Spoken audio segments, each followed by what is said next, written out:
মৃত্যুর পর কাদের কবরে আযাব হয় না? কবরের আযাব থেকে বাঁচার জন্য অনেকগুলো আমল আছে। এই আমলগুলো আমরা করতে পারি। এগুলো কবরের আযাব থেকে আল্লাহ তাআলা আমাদেরকে হেফাজত করবেন, এবং এই বিষয়ে আমাদের একাধিক ভিডিও আছে। কবরের আযাব থেকে বাঁচার বা মুক্তি লাভের আমলগুলো কী কী সেই সম্পর্কে অনেকগুলো ভিডিও আমাদের আছে, ক্লিপ আছে। এর মধ্যে একটা গুরুত্বপূর্ণ আমল হলো রাতে সূরা মুলক তেলাওয়াত করা। নবী করিম সাল্লাল্লাহু আলাইহি ওয়াসাল্লাম বলেছেন, রাতে যে ব্যক্তি সূরা মুলক 29 নম্বর পারা প্রথম সূরা, এটা যে ব্যক্তি তেলাওয়াত করে, আল্লাহ রাব্বুল আলামিন ওই ব্যক্তিকে কবরের ফিতনা থেকে হেফাজত করেন। অর্থাৎ তার কবরে কোনো আযাব হয় না, শাস্তি হয় না, এবং কোনো রকমের কবরের ফিতনা তার হয় না। এটা স্পেশাল, এই জন্য নিয়মিত সূরা মুলক পড়া উচিত। আল্লাহ তাআলার অনেক নেককার বান্দা আছেন যাদের আন্তরিকতা, যাদের আমলের প্রতি আগ্রহ, ঐকান্তিক প্রচেষ্টা, এটা আমাদেরকেও মুগ্ধ করে। একবার লাইভে একজন বয়সে বেশ কিশোর বয়সের একজন প্রশ্নকর্তা প্রশ্ন করলেন আমাকে যে, আমি তো যখন বুঝতে পারিনি বা ছোট ছিলাম তখন তো সূরা মুলক আমি নিয়মিত পড়ি নাই, কবরের আযাব থেকে বাঁচার জন্য আমি এখন থেকে এটা পড়ছি, যেহেতু পেছনে পড়ি নাই সেজন্য আমি সেগুলোর জন্য কী করতে পারি। এই যে পেছনে তিনি ছোট ছিলেন, শিশু ছিলেন, তো তখনকার যে মিসটা হয়েছে তেলাওয়াত করাটা সূরা মুলক রাতে, সেটার জন্য সে টেনশন করছে। তার মানে সে এটা ছাড়া বাকি এখন জানছে, তখন থেকে সে নিয়মিত তেলাওয়াত করছে রাতে শোয়ার আগে, এটা তেলাওয়াত ছাড়া ঘুমায় না সে। এই যে আন্তরিক প্রচেষ্টা, এই যে তার নিয়মানুবর্তিতা, এটাই ইনশাআল্লাহ বিদিনা কবর আযাব থেকে বাঁচার জন্য সহযোগিতা করবে, হেল্পফুল হবে আমলটি। আমরা অনেকে আছি যে আমাদের এগুলোর কোনো খোঁজ খবর নেই। সূরা মুলক পড়ছি, 2 দিন পড়ছি, 6 দিন বাদ দিছি, বছরে 2-4 দিন পড়ছি না। ভাই, এই আমলগুলো যেগুলো হাদিসে নিয়মিত, যেগুলোর ঘরে এরকম বলা আছে যে রাতে তেলাওয়াত করতে, সকালে বা সন্ধ্যায়, সেগুলো নিয়মিত তেলাওয়াত করতে হয়। যে রাতে নিয়মিত তেলাওয়াত করলে তার বিনিময়ে আমরা কবর আযাব থেকে রক্ষা পাবো ইনশাআল্লাহ তাআলা।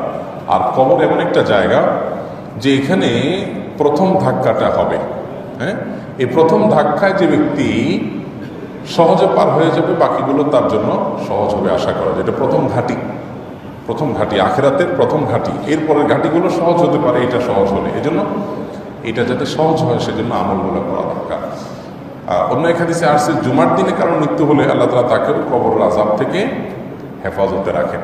এখন জুমার দিনের মৃত্যু তো আমাদের হাতে না, তো সেটা আল্লাহর উপরে তাওয়াক্কুল করতে হবে, আল্লাহর কাছে চাইতে হবে যে আল্লাহ আমাকে নেক মৃত্যু দিও, জুমার দিনের মৃত্যু দিও। এটা দোয়া করা যেতে পারে। আর আরেকটি বিষয় হলো যে কবরের আযাব বেশিরভাগ হয়ে থাকে 2টি অপরাধের কারণে।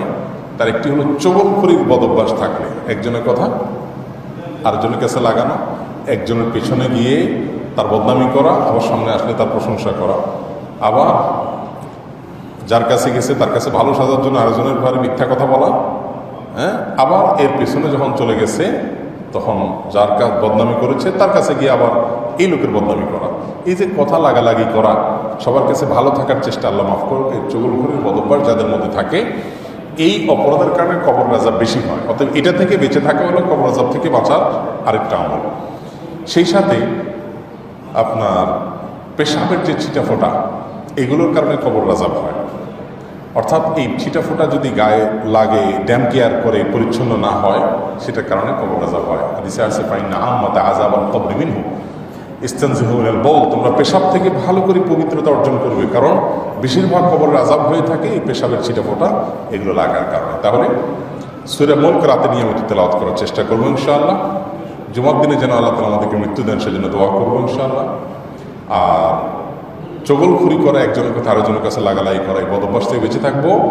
সেই সাথে পেশাবের ছিটাফোঁটা যেন না আসে। হ্যাঁ, শুয়ের আগার মতো 2-4টা ফোঁটা আসতে পারে সতর্ক থাকার পরেও, তো সেটাও পরিচ্ছন্ন করার চেষ্টা করা। এই জন্য দাঁড়িয়ে যদি আপনি শক্ত জায়গায় পেশাব করেন তাহলে কি হবে, প্রচুর ছিটাফোঁটা আসবে। এই জন্যে বসে পেশাব করতে হয়, যাতে ছিটাফোঁটা না আসে।